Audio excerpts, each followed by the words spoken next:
Bonjour, aujourd'hui nous sommes donc le 28 février 2022. Compte tenu de l'actualité, j'ai tenu à faire cette vidéo pour donner mon opinion, donner mon point de vue sur la situation internationale, notamment ce qui se passe en Ukraine. Voilà, je vous fais écouter ça d'abord comme d'habitude et puis après on écoute. Alors il y a une chose très importante à savoir, c'est que l'Amérique et les médias américains nous disent on sanctionne la Russie en les sortant du système SWIFT, système bancaire interconnecté tatati mondial. Non, non, c'est pas ça en fait. C'est que la Russie menaçait l'Occident de sortir du système SWIFT et l'intégralité du système économique pour faire un pacte privilégié avec la Chine qui a réalisé, personne ne vous en parle, mais le plus grand pacte économique de l'histoire de l'humanité. Vous connaissez la Grande Muraille de Chine? Les Chinois ne font rien à moitié. Toutes les personnes qui ont les yeux bridés sont dans le même système économique. Un système intégré, globalisé, etc. Un Vietnamien, un mec de Singapour, un mec de Taïwan, un mec de Hong Kong, un mec de Tokyo, un mec même en Inde, ils ne sont pas spécialement asiatiques, même en Inde, ça grignote sur le Moyen-Orient et l'Orient, même en Inde, ils payent dans un système intégré. Ils peuvent faire des échanges économiques intégrés. Et la Russie, elle disait, je ne vais pas le faire, je suis en train de négocier du gaz avec les Allemands, j'ai un peu d'interaction avec l'Europe de l'Ouest, et avec l'Amérique, je vais profiter des deux. Mais les Américains, ils disent, attention, si les Russes passent de l'autre côté chinois, on est fichus. Et c'était la menace de Poutine. Et comme il y a la guerre, les Américains savent que Poutine allait sortir. Ils savent que la Russie, elle mène les guerres, elle fait ses propres sanctions. Et les Américains savaient que dans à peu près un mois et demi, dans à peu près 90 jours, les Russes allaient annoncer qu'ils sortaient du système économique européen pour intégrer pleinement le système chinois qui est le plus grand pacte du monde. Si bien que le grand pacte asiatique, des milliards de musulmans, des milliards de Chinois, ce grand pacte asiatique, plus le Moyen-Orient, va peut-être devenir un pacte eurasiatique. C'était déjà le plus grand pacte économique, mais la Russie va peut-être ajouter sa sauce. Alors là, l'Occident, l'Amérique, qui a imprimé 2000 milliards de dollars de la monnaie de singe, fragilise son économie. L'Europe, qui a imprimé 2000 milliards de dollars, la France, 200 milliards de dollars, ils fragilisent leur économie avec de la monnaie de singe. Les Chinois et les Russes disaient, mais attends, ils impriment des dollars, il va falloir qu'on accepte leur papier contre du vrai gaz.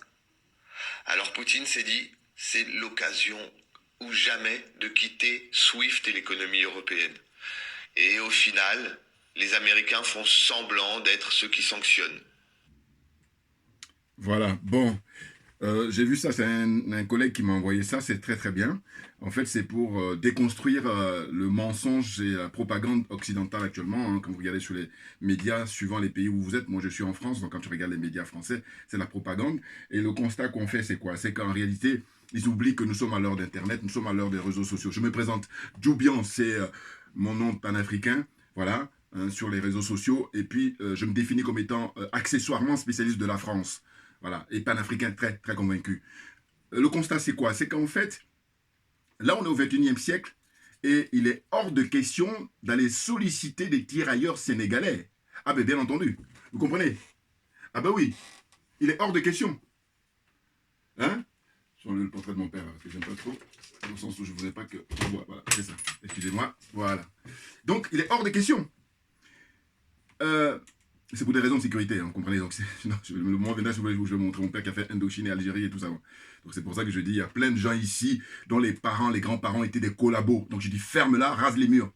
Enfin, bon, bref, je vais à nos moutons. Donc, de quoi s'agit-il? Là, quand on voit les images là qui passent, on voit des jeunes Africains qui habitent là-bas, qui résident là-bas en Ukraine et qui essaient de fuir les bombardements. Vous savez à quoi ça me fait penser? C'est pour ça que j'ai tenu à faire la vidéo rapidement. C'est que ça me rappelle quand il y a eu justement à Yuan, je sais pas, en Chine, vous savez, le coronavirus. On assiste à la même scène d'une certaine façon. C'est-à-dire que les Africains qui habitent là-bas dans ces endroits-là, eh bien, comme on est considérés, je vous dis, comme les serpillères, eh ben, normalement, tous ceux qui, en longueur de temps, parlent des droits de l'homme, et c'est là où on réalise l'escroquerie, parce qu'en réalité, mais les droits de l'homme de quel homme? Vous voyez, donc là, ils sont en train de fuir et ils sont victimes là de leur peau, la couleur de leur peau. Et c'est ainsi que j'ai échangé là aussi pareil avec un frère et j'ai dit, mais, parce qu'il m'a sollicité pour voir mon avis, j'ai dit, mais écoutez, où est l'Union africaine? Où est la CEDEAO? Où est la CEMAC? Hein, ainsi de suite. Ils sont où? En fait, ils sont corrompus et donc quand les Occidentaux claquent du doigt, ils vont aller sanctionner l'un des leurs, en l'occurrence le Mali, par exemple, pour l'actualité. Vous comprenez? C'est incroyable. Je lui dis, mais aujourd'hui, comme on est à l'heure des réseaux sociaux, tout le monde est informé, il n'y a aucune circonstance atténuante, c'est clair. Au contraire, une circonstance aggravante. Parce qu'on ne peut pas dire je ne savais pas, c'est pas possible. C'est pas vrai. Vous voyez, c'est trop facile d'ailleurs, de mettre la tête sous la couette. Donc là, on voit les frères là, qui sont apeurés, qui sont en train de courir. Alors certains disent, bon, l'ambassadeur de je ne sais pas quel pays va... Non, non, non, non, non. Il faut prendre le problème en amont. Parce que d'ailleurs, ce qui est humiliant pour nous, c'est de dire que comment ça se fait qu'on est le continent le plus riche au monde, tout le monde le sait, aujourd'hui, il n'y a plus de contestation possible, si ce n'est les malhonnêtes là. Hein. Donc on a les preuves. Eh bien, au lieu qu'il y ait des dirigeants dignes, eh ben, on se retrouve avec des corrompus comme Macky Sall, des corrompus comme Patrice Talon, des corrompus comme M. Alassane Ouattara, qui est le chef suprême de la servitude, vraiment en matière d'aliénation. Je vous dis qu'il a battu au feu de Boigny. Vous comprenez? Bon. Donc on a ces gens-là, c'est pour ça qu'on se trouve dans cette situation-là. Parce que normalement, chaque pays doit défendre ses concitoyens. Ça veut dire que très souvent, vous allez voir que ces pays-là ont des ambassades dans ces pays-là. Mais que font la représentation diplomatique? Normalement, le réflexe, c'est d'aller chercher immédiatement, parce qu'il y va, comment on appelle ça, des droits de ces citoyens-là. Ah ben oui. Or, c'est des gens corrompus, des gens aliénés, des gens complexés, et qui font le malin, hein, qui sont dans les... Je sais pas moi, c'est impressionnant. Donc là, l'observation, c'est quoi? C'est de dire que, en réalité, aujourd'hui, au XXIe siècle, notre sauveur, c'est M. Poutine. Je le dis à qui veut l'entendre. Et là, on a la démonstration. Vous allez voir. Ceux qui passent leur temps à donner des leçons en matière de droits de l'homme. Là, le collègue, là, je le remercie d'ailleurs, parce qu'il m'a envoyé ça. Et c'est clair, hein, là, pour le coup, on va parler concret. Là, voilà, j'ai un tableau, là. Les bombardements américains. Hein, là, il a donné l'historique, là. Hein. Corée et la Chine, c'est les Américains qui ont bombardé, hein, 1950-53. Hein, la guerre de Corée. Guatemala, 1954. Indonésie, 1958. C'est les Américains qui bombardent. Hein. Cuba, 1959 jusqu'à 1961. Guatemala, 1960. Congo, donc on revient en Afrique, 1964. Laos, on reste en Asie, 1964-73. Vietnam, 1961-73. Cambodge, hein, 1969-70. Guatemala, 1976-69. Grenade, hein, Grenade, voilà, les îles, eh bien, 1983. Donc là, on est au XXe siècle, là, voilà. C'est plus récent, je vais dire. Libanon, je ne sais pas ce que c'est déjà. Excusez-moi, Libanon. C'est marqué Libanon, je ne sais pas. 1983-1984. Ensuite, Panama, 1989. En Irak avec Saddam Hussein, hein, Golfe Persique. On a quoi? La guerre du Golfe, plutôt, excusez-moi. La guerre du Golfe, c'est en 1991. Koweït, 1991 toujours. Somalie, 1993 en Afrique. Bosnie, 1994-95. Soudan, 1998. Afghanistan, 1998. Yougoslavie, 1999. Yémen, 2002. En Irak encore. Hein? Irak, 1991-2003. Vous voyez? Irak toujours, 2003-2015. Afghanistan, 2001-2015. Pakistan, 2007-2015. Voyez la liste est là. Voilà. Donc là, c'est juste les Américains qui bombardent. Hein? Vous voyez? Alors je vais vous mettre ça. Vous montrer ce qu'il m'a envoyé mon collègue là. Hein, je cache son nom. Je cache son nom parce que pour la raison de sécurité. Voilà, c'est ça qu'il m'a envoyé. Bon. Eh bien, c'est pour dire quoi? C'est pour dire que, pareil, vous pouvez faire la même recherche pour les Français. Hein? Depuis 1960, par exemple, jusqu'à aujourd'hui, les bombardements qu'ils ont pu faire, notamment en Afrique, ou pour ne pas dire en particulier en Afrique. Donc, ils sont mal placés pour donner des leçons à M. Poutine. Et pourquoi je dis que nous, on soutient M. Poutine? Mais c'est simplement que ceux qui n'ont rien compris, puisque la propagande consiste à montrer des images négatives de lui, on va dire... Alors qu'en réalité, on va être factuel. C'est de dire que, écoutez, prenons de 1960 jusqu'à aujourd'hui. Combien de pays a bombardé M. Poutine? Ah ben non, mais il faut être factuel, là. Hein. Ah ben oui. Non, parce qu'il faut arrêter à un moment donné. Hein, d'insulter l'intelligence des gens, d'insulter l'intelligence d'autrui. Et comme je refuse qu'on insulte mon intelligence, c'est la raison pour laquelle je fais ces vidéos. C'est clair pour moi. Sinon, ça ne sert à rien de dire après je suis un être humain. Non, non, parce qu'un être humain est doué de raison et de réflexion. Et puis de liberté absolue. Non, mais de quoi on parle?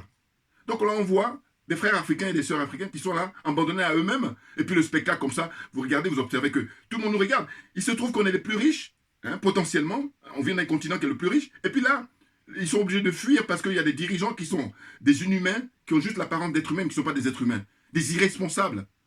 Hein. Et ces gens-là, je dis, moi, on les arrête et on les met en prison, on va les juger, on va leur apprendre le savoir-vivre et gérer l'argent public. C'est ça, moi, j'ai comme vocation. Voilà, allez leur enseigner ça. Mais bien entendu. Non, mais franchement. Et je vous dis, là, ils ont trouvé comment dire, un garçon, hein, comme on dit au pays. Ah oui, c'est un homme qui a les couilles. Et là, lui, c'est... Attendez, regardez tous leur parcours en général.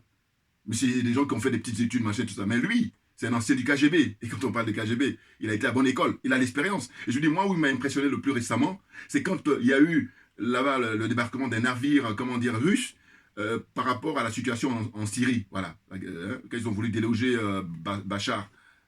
Hein, le fils Bachar. Quand ils ont voulu le déloger. Mais le navire russe est parti là-bas. Ça remonte maintenant il y a 2 ou 3 ans. Pendant 15 jours, il a pilonné les djihadistes, là, les soi-disant, comment dire, terroristes. Pendant 15 jours, ils ont bombardé, les Russes ont bombardé. Personne n'a bronché. D'abord pas les Américains, encore moins les Français et les Anglais. Personne n'a bronché. Ils le connaissent. Ils savent qui c'est. Ah oui, le malin qu'ils font là, c'est que sur les Africains. Et les Africains, ils font le malin sur eux parce qu'ils le veulent bien. Puisque c'est pour ça qu'on utilise le terme de servitude volontaire. Ah bah oui, ça veut dire ce que ça veut dire. Parce que sinon, si les Africains décident que plus personne ne doit les emmerder, eh bien, ils en ont les moyens. Simplement, il faut qu'ils se détachent de l'aliénation, il faut qu'ils se détachent de la corruption, il faut qu'ils se détachent du complexe. C'est nécessaire. Puis, accessoirement, de la jalousie. C'est ça notre problème. Vous voyez? Mais qu'est-ce que ça veut dire? On est au 21e siècle et il y a des gens qui n'ont même pas encore songé à ça. Ils sont perturbés. C'est la chute, c'est la fin, hein, de la culture et de, comment on appelle ça, de l'Occident. Voilà, ils sont en chute libre. Vous voyez là ce que je vais montrer comme extrait, là, ce qu'il expliquait le monsieur? Voilà, là, l'histoire de lui, on fait le boycott. Alors qu'auparavant, il y a quelques semaines, quelques jours, ils étaient en train de dire que oui, on amène nos militaires à la frontière, machin. Mais ils savent qui c'est Poutine. Ils badinent pas. C'est pour ça que je dis que le président comment on appelle, de la République centrafricaine, il faut qu'il se dépêche, toi, Dera. C'est pas possible. Comment ça se fait? T'es entouré des... Vous avez tous des diplômes, là, lui, les mêmes professeurs de mathématiques. Donc vous n'êtes pas des illettrés ou comment dire, des idiots. Enfin, je comprends pas. Dépêche-toi parce qu'il n'est pas immortel, Poutine. Donc, il faut mettre les choses à fond, hein, pour que tu puisses sortir là de cette espèce de situation comme ça où ils ont essayé à plusieurs reprises de t'assassiner. Moi, je ne comprends pas. Je vous dis, je ne sais pas quelle est sa stratégie à toi, le président Touadéra. Je ne comprends pas. Et je ne suis pas le seul. Afrique Média, ils n'en peuvent plus. Ils font des émissions en longueur de journée pour expliquer. On ne comprend pas qu'est-ce qu'il attend pour rompre définitivement les relations. Mais oui. Non mais attends, c'est quoi? Alors, vous savez ce que ça me fait penser derniers temps? Je me dis, mais en fait, nous en Afrique, on parlait souvent, hein, de un tel a été bassé. Quand je vois leur attitude, je dis, mais c'est quoi? Ils ont été bassés par... Ou alors c'est la franc-maçonnerie, les obédiences là qu'ils fréquentent. Ben, sans doute, parce qu'il faut trouver au moins une raison. Eh oui, non, parce qu'on ne comprend pas. Comment ça se fait que vous ne fassiez pas preuve de liberté absolue? En tant qu'être humain, c'est ça, la liberté. Et ça ne se négocie pas du tout. Ah non, il est hors de question. Sinon, si tu veux négocier ta liberté, bon, d'abord, c'est... Hein, j'ai eu l'expérience du franc CFA, c'est ça. Enfin, laissez-moi faire ça. Non, c'est pas ce que je voulais dire. C'est l'expérience, en fait, des indépendances qui ont été acquises, les pseudo-indépendances par les pays africains, là, par la zone francophone, là. Voilà, c'est ça. C'est ça que ça m'inspire. Liberté. Non, elle est confisquée par la France. Et c'est pour ça que nous nous battons au quotidien, pour justement sortir de ça, définitivement. Ah ben oui, c'est clair. Donc, vous voyez. Donc, je dis que là, Poutine, il est dans une situation d'autodéfense. Ils l'ont provoqué depuis fort longtemps. Et lui, il dit basta, ça suffit l'humiliation. Et il fait ça pour sa propre sécurité. Hein. Pourquoi? Mais parce que les Occidentaux qui sont des prédateurs, qui sont des impérialistes, eux c'est plus fort qu'eux. Voilà. Sauf que ils ont en face d'eux quelqu'un vraiment qui est un homme qui a les couilles. Mais là je cherche un mot encore plus fort que les couilles. Ah bah oui, il fait une démonstration de force là. Il a mis en garde. Approchez, vous allez voir. Non mais c'est bon quoi. Vous passez votre temps, liberté, égalité, fraternité, et vous passez votre temps à faire de la propagande. Et puis quand on fouille, c'est un peu comme je dis l'expression de François-Xavier Verschave qui disait, hein, c'est le vice qui rend hommage à la vertu. Il a tout dit, le monsieur. Alors on m'a dit que c'est pas lui, mais bon, j'ai dit que moi je l'ai connu par lui. Mais sinon c'est vrai qu'il n'est pas celui qui est à l'origine de ça. Mais moi, c'est quand je lisais ses bouquins à l'époque que j'ai vu voilà, cette expression qu'il a utilisée. Oui, le vice rend hommage à la vertu. N'importe quoi. Passent leur temps à donner des leçons alors qu'ils ne sont pas exemplaires. Et c'est ça qui me fatigue, moi, par rapport à mon expérience de vie dans ce pays. En Occident, en général, on va dire, et en France en particulier. Non, montre-toi exemplaire, hein, et puis après, on pourra te soutenir, j'allais dire, sans réserve. Les choses sont claires. Or, ce n'est pas le cas. Dans la pratique, il n'y a personne, il n'y a rien. Et puis regardez les millions qu'ils déboursent. On apprend quoi? On apprend que par exemple, l'Allemagne a décidé de tripler son budget militaire. On se dit, mais il y a quelques semaines, quelques mois, là, on parlait de les manques qu'il y a au niveau, niveau sanitaire. Et bien là, on a eu du mal à trouver de l'argent. Voilà. Alors, quand je vous dis ces gens-là, ils ont l'apparence d'êtres humains, mais ce ne sont pas des êtres humains. Mais bien entendu. Non, parce qu'on ne peut pas trouver de l'argent pour financer des trucs pour... Alors ils vont dire, oui, mais c'est légitime défense. Mais oui, mais attendez. Quand on meurt pour les maladies, c'est pas grave. C'est quand on meurt pour les bombes que c'est grave. Non, mais arrêtez d'insulter l'intelligence des gens. Ben, c'est de ça dont il s'agit. Il n'y a pas autre terme. Trouvez-moi d'autres termes, faites-moi les commentaires. Moi, l'expression insulter l'intelligence, je dis qu'on est en plein dedans. On est en plein dedans. C'est clair. Mais franchement. Donc là, les frères là qui sont en train de souffrir, mais je vous dis, ça me rappelle, hein, en Chine, il y avait une chasse aux sorcières qui était organisée auprès des jeunes africains qui étaient là-bas. Et je me dis, mais que fait l'Union africaine, que fait la CEDEAO, que fait la CEMAC? Que font ces organisations-là qui, normalement, sont censées défendre le peuple, sont censées défendre le citoyen? Non, corrompus qui sont. Et puis, là, je vous dis, quand j'analyse tout ça, je me dis, mais voilà, on est dans une situation où il y a deux écoles. Vous avez l'école de ceux qui ont renoncé, c'est-à-dire qu'ils n'y croient pas, en estimant que nous sommes voués à rester toujours les derniers. Et puis, il y a nous autres, qui disons, non, nous sommes les meilleurs, parce que c'est nous qui sommes à l'origine de tout. Puisqu'il y a des anciens, comme Cheikh Anta Diop, entre autres, qui ont fait la démonstration. Donc, on est convaincus de ça. Mais simplement, vous qui n'avez pas la force que nous avons. Mais foutez-nous la paix. C'est de ça dont il s'agit. Hein? Donnez-nous les dossiers. Et puis, donnez-nous avec le cœur. C'est vrai que c'est difficile, là, par contre. Ah ben oui, sinon on ne parlerait plus de jalousie. Ah oui, on parle de jalousie parce qu'ils ont du mal. C'est difficile pour eux. Voilà. Mais il se trouve que la nature a fait que chacun de nous, il y a des caractères, le tempérament, il y a plein de trucs comme ça qui font que, voilà, c'est pas évident. Mais cela dit, nous, on milite pour l'intérêt général. Et c'est la raison pour laquelle je passe tout mon temps, quand je termine mes vidéos, à dire que c'est nous qui avons raison. Pourquoi? Mais parce que si on a gain de cause, quand tout le monde est gagnant, qui c'est qui peut se plaindre? Or, vous, dans votre logique, dans votre logiciel, dans votre fonctionnement, dans votre paradigme, c'est qu'il y a un groupuscule de gens, ultra minoritaires, qui vont gagner, même ne serait-ce que des miettes, et puis qui vont profiter pour écraser les autres. Mais ça n'a pas de sens. Donc, comment on appelle ça? La civilisation occidentale est arrivée au bout. Et pour moi, là, d'ailleurs, la démonstration est faite par la pandémie. Voilà, pour moi, c'est la fin du capitalisme. Sauf que comme ils sont mauvais perdants, eh ben, ils vont taper partout. Ils vont même dans ce que j'appelle la politique de la terre brûlée. Eh oui, eh oui. Alors, on fait jouer un peu à un autre petit niveau, là. Doctorat, je ne sais pas quoi. Mais comme ils sont dans l'escroquerie et la corruption, eh bien, ils font la masturbation intellectuelle, alors qu'il faut aller à l'essentiel. Hein. Et comme je rappelle souvent, je dis, d'une part, il y en a qui sont comment dire, enfin, je dis, l'intellectuel africain, certains, on ne va pas dire tous, il y a quelques-uns qui se distinguent. Mais là, les gens comme Niamsi, là, il fait usage de sa connaissance et de manière caricaturale. Voilà.